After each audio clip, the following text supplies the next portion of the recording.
I'm going to be talking about the development of popular piety, especially specifically looking at the devotion to the Sacred Heart of Jesus post the Tridentine reforms. After the Tridentine reforms, popular piety underwent a similar development and a similar change as the liturgy.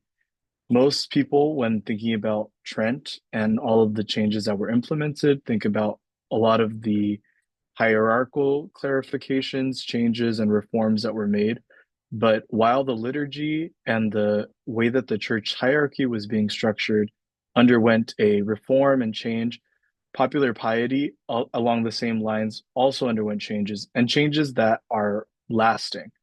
The council affirmed and encouraged the use of images and devotions for prayer. In session 25, there's a specific indication that all of the ways of forms of prayer were not only approved but encouraged for the faithful to participate in a spiritual practice after and outside of the liturgy. However, there were other sections in the council that specified and outlined that all of these uses of popular piety and devotions were to be taking place and separate from liturgy, not to be confused with or overlap. The Directory on Popular Piety and Liturgy and the Principles and Guidelines that is up to date currently now, the one that is available for us to use and to refer to in 2024. It was updated in around 2001, has some of the changes that the Council of Trent made highlighted and emphasizes how all of those reforms and changes really made the shift from medieval ways of prayer into modern day prayer possible. For example, there's a commentary that says, in the Middle Ages, relationship between liturgy and popular piety is constant and complex, but a dual movement can be detected in that same relationship. The liturgy is inspired and nourished by various expressions of popular piety, and several forms of popular piety were assumed by and integrated into the liturgy. And it goes on to say that after the council, that there were several developments and changes that were undergone at the same time. So in the post-Tridentine period, the relationship between liturgy and popular piety acquired new aspects. The liturgy entered a static period of substantial uniformity, while popular piety entered a period of extraordinary development. All this to say that while the church and all of the ways that the liturgical reforms were instated and made very static and constant, so that they were celebrated the same way everywhere, seminaries are being established and people were actually going through true training or actual training to celebrate the sacraments in a uniform way. Popular piety had the opportunity to take the front seat and actually to make developments and changes that were possibly regional or that were um, specific to a maybe a particular culture or a particular area. So here we go with the development of the devotion to the Sacred Heart, one of the many popular pious devotions that underwent different changes during the post-Tridentine reforms. So throughout the history of the church, there have been numerous different kinds of devotions or forms of popular piety that the lay faithful would participate in order to deepen their relationship with God and to aid in their liturgical expression. Most people that were unable to either read or study would have the devotions as a means of getting close to God and having those moments of prayer. More popular ones would have been the Rosary, the Imitation of Christ, the Little Office of the Blessed Virgin Mary, but the list goes on of different kinds of devotions that people in the Middle Ages and post Tridentine Reform would have been experiencing and praying with. And even after the Reform, it would probably have been more that people would start to pray different prayers, different devotionals, novenas. All of these would be forms of popular piety and personal prayer that really exploded after the Tridentine Reform. But one of the most popular devotions is the devotion to the Sacred Heart of Jesus. In very recent church history, this devotion even has gotten a lot of popularity or even some attention from the current pope, who currently wrote an encyclical on the Sacred Heart of Jesus called Delixit Nos. And a lot of this was earlier in October, and a lot of this research was prompted by a renewed interest, or I was inspired by his encyclical to really investigate or look into how this played a big role in the reform of the church in the Council of Trent and in fighting Jansenism. Pope Francis writes, in the same guise, the Sacred Heart has reappeared in the writings of numerous saints, past and present. In recent centuries, this spirituality has gradually taken on the specific form of the Sacred Heart of Jesus. I won't go too much into it right now because I have another section on the devotion to the Sacred Heart of Jesus. Sorry, on Delexit Nos, Pope Francis encyclical. But it just goes to show that even now we're still unraveling the way that this particular devotion has taken a new expression as the times change and as people are constantly being reoriented in a new way of life, a new speed at which we live our lives, the way that the church is being expressed differently in a lot of very differently now than it was in the 1500s, 1600s, or when the devotion had just barely opened up.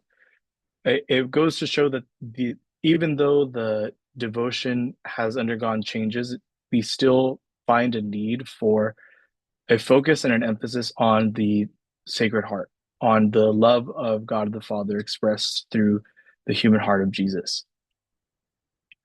So not only have the changes that into the devotion of the Sacred Heart, the changes that have taken place have only been in the appearance or in the practice, but the intention and the focus of all of the different forms of the devotion leading up to this have been the same.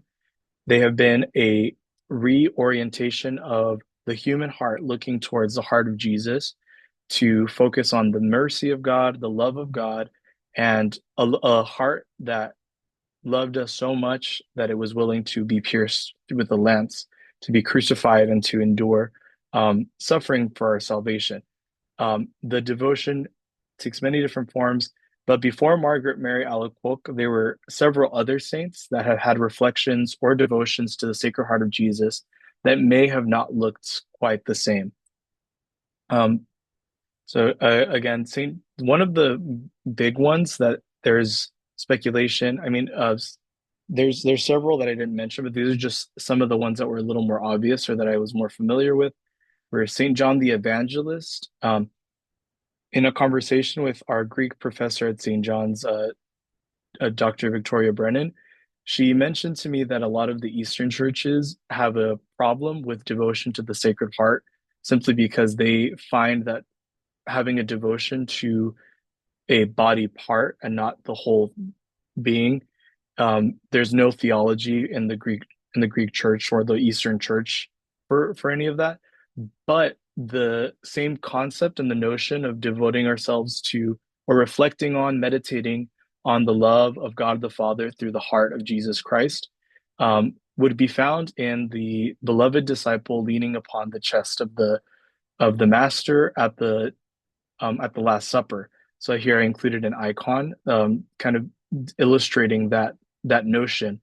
So even in the East, there is some sort of concept of meditating on this love that Jesus Christ has for us and focusing all of our attention and our love and energy on that.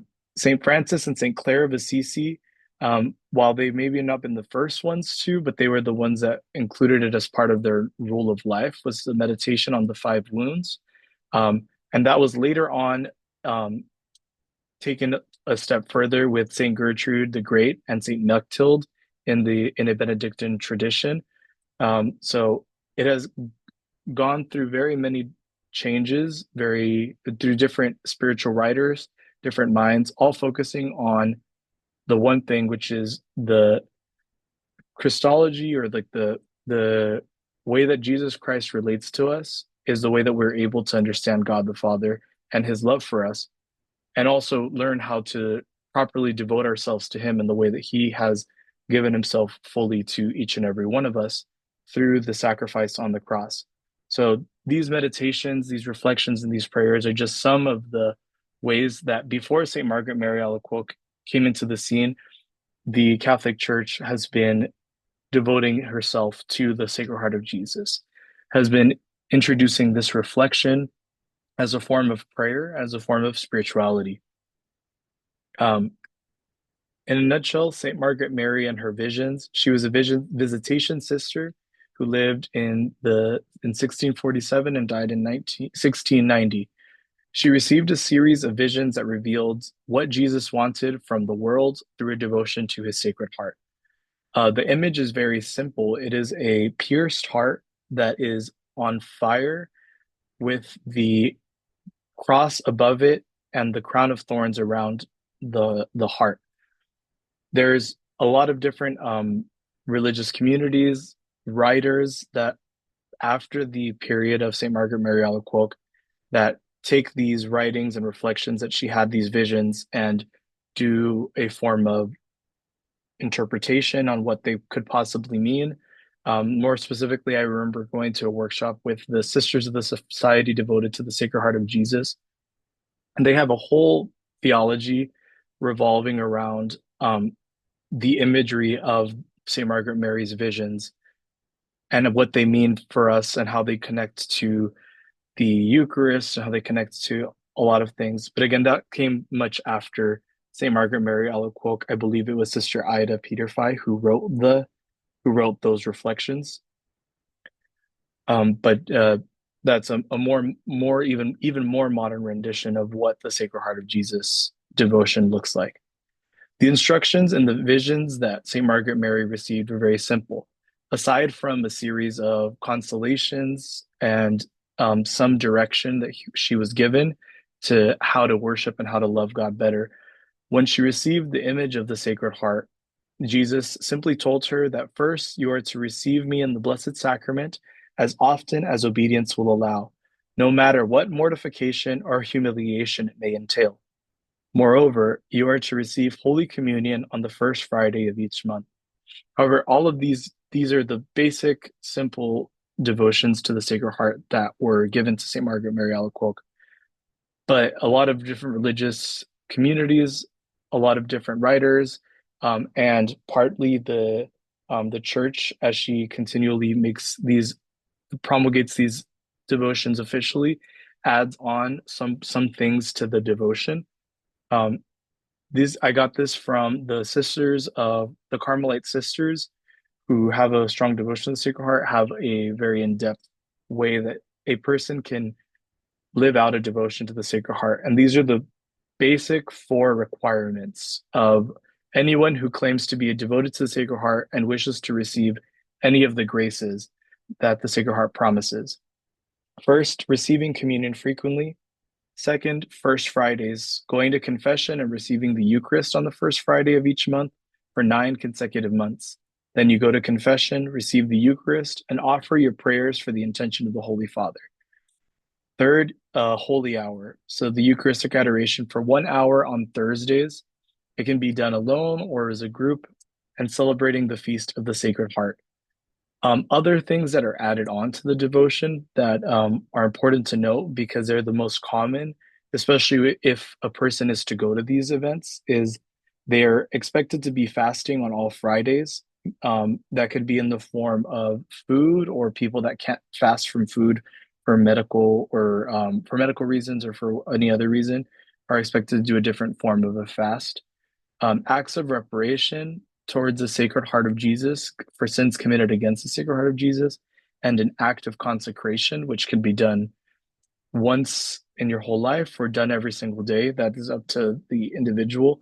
But those are all parts of what the modern day devotion to the Sacred Heart looks like now. It entails lots of different graces and promises. And if you were to look at different websites or different um, religious communities, they're pretty constant, but the main premise is that those who pray the devotion to the Sacred Heart will not go to hell. And it would seem pretty obvious for the person who has a understanding of spiritual theology that receiving the sacraments frequently praying on a regular basis, having a moment to reflect on Jesus Christ on a regular basis, you would go to heaven. That's kind of a given. However, this devotion is also centered around helping other people make it to heaven and also making up for the failings and lackings of other people.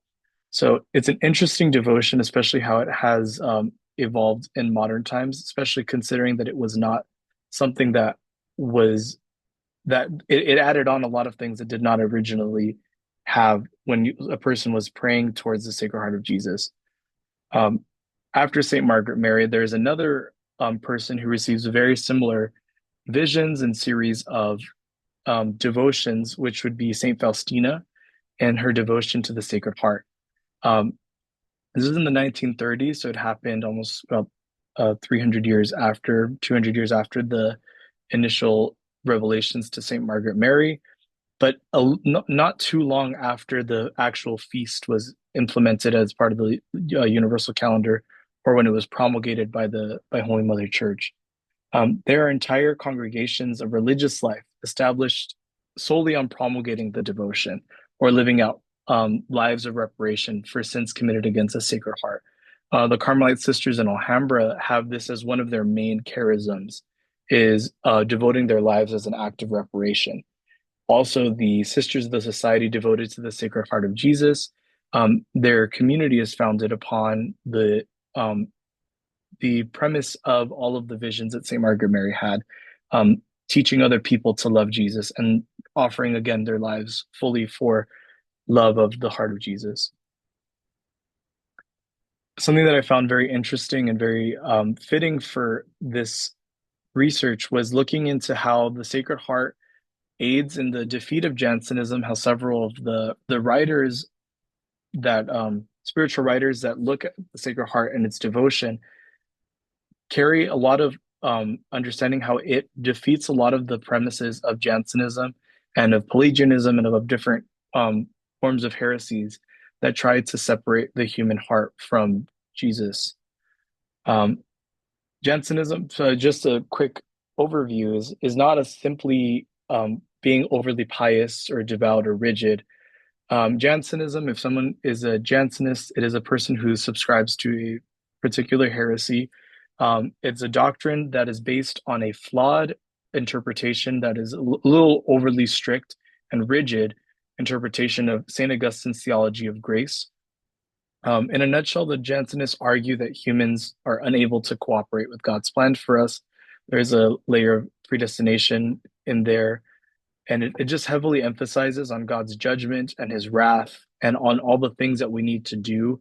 Um, some forms of Jansenism go hand in hand with quietism and this idea that we don't even know how to pray correctly to God. All of these things are not only false teachings, but are very damaging and dangerous the for a person to hear and to understand. Um, if a person subscribes to this spirituality, this form of life, it would be very difficult for them to overcome scruples or to be a person who really brings the kingdom of God to the world around them, because they would be too consumed with doing several acts, kind of a spiritual activism, rather than truly understanding and receiving God as He wishes us to receive Him in the world. It's kind of like a very big cutoff from mysticism and becomes just a set of robotic, rigid structures that ultimately don't even promise you salvation. Jansenism was rampant at the time of the Council of Trent and endured after the spread of the devotion to the Sacred Heart, at the time of the Tridentine reforms, that is. Um, Devotion to the Sacred Heart makes us change that perspective from looking at God as a harsh dictator, as a rigid ruler, somebody who does not understand or sympathize with the human heart. And it shifts our attention towards a God who loves us so much that he died for our salvation. The meditation on the Sacred Heart, and it compels us to really look at how much God really did love us. Um, in the encyclical Delixit Nos, Pope Francis writes that the mystical experiences of St. Margaret Mary Alacoque Through them, the church received a way to pray that was a response to Jansenist rigor, which ended up in disregarding God's infinite mercy. So again, it reorients our hearts towards God's infinite mercy. And Dilixit Nos is not a standalone encyclical, rather it's one of like a few encyclicals that were written by other popes, like Pope Pius the 12th in the 1956 wrote Horatius Aquas, and Pope Pius the 11th in 1928 Miserentissimus Redemptor, and Pope Leo the 13th Annum Sacrum. All of these are either based on the Sacred Heart or heavily emphasize the Sacred Heart as a devotion that not only that we should all participate in and pray with, but one that really does fight off all of these notions of Jansenist, these remnants of Jansenism that might linger in the church. Modern day devotees to the Sacred Heart live out the Council of Trent very well because of the disciplines required by the devotions and encourage many of the Tridentine reforms, such as the Council of Trent emphasized that we must be receiving the sacraments regularly. The faithful are encouraged to frequently receive the superstantial bread, that it may be to them truly the life of the soul and the perpetual health of the mind. That is an excerpt from, I believe it is the 22nd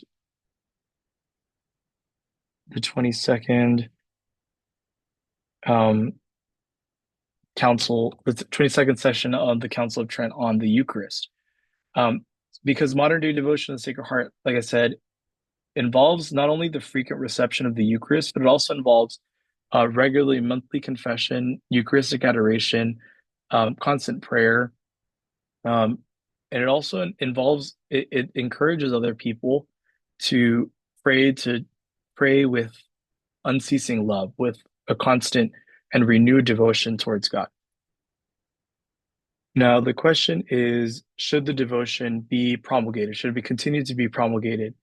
And I would say that to encourage the devotion to the Sacred Heart is a good practice, and it would help people so long as it helps their relationship with God. I don't know if it would be a devotion that I would encourage for everybody, especially those that possibly Lectio Divina might be a little bit more appropriate, or somebody who likes Ignatian imaginative prayer. Even though the spiritual director of St. Margaret Mary Alacoque was a Jesuit, and Jesuits tend to appreciate this devotion because of its imaginative nature and allows dialogue. But if the Sacred Heart becomes a hindrance or a stumbling block for somebody accepting the faith, I would say then it's not necessary. It's not something that you have to believe. Um, and I would also go on to say that catechizing people well so it doesn't become a spiritual activism or a superstition.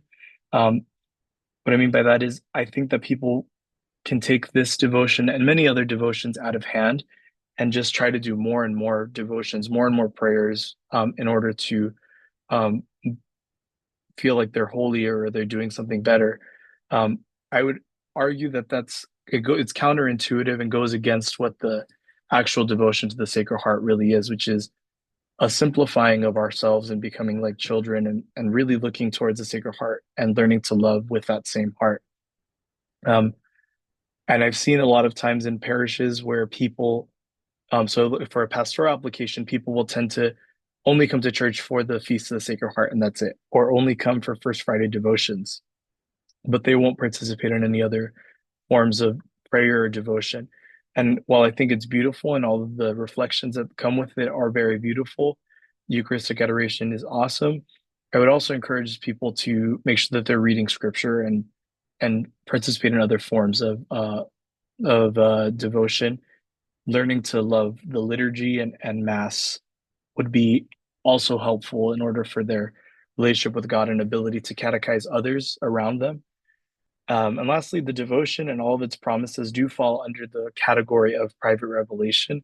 If a person finds the devotion to be difficult to grasp or contrary to the faith or something that they just cannot wrap their heads around, they don't have to participate in or have a devotion to the Sacred Heart. Although everybody who is a participant of the Sacred Heart knows that part of the devotion is to promulgate devotion to the Sacred Heart. So they would constantly be going against other people who are wanting to share the faith. However, the Feast of the Sacred Heart is a part of the universal calendar, and it is not something that you can ignore. it's not a holy day of obligation unless I think unless your parish makes it like a solemnity. But the Feast of Sacred Heart is not a holy day of obligation. But if you were to go to mass on that specific day, you would have to celebrate mass as it is. You can't say that you don't believe in this in the Sacred Heart of Jesus. Um, that is the end of my presentation, and all of the all of the citations and all of the outline that is used for this presentation will be sent additionally as a part of an attachment to the email. Thank you.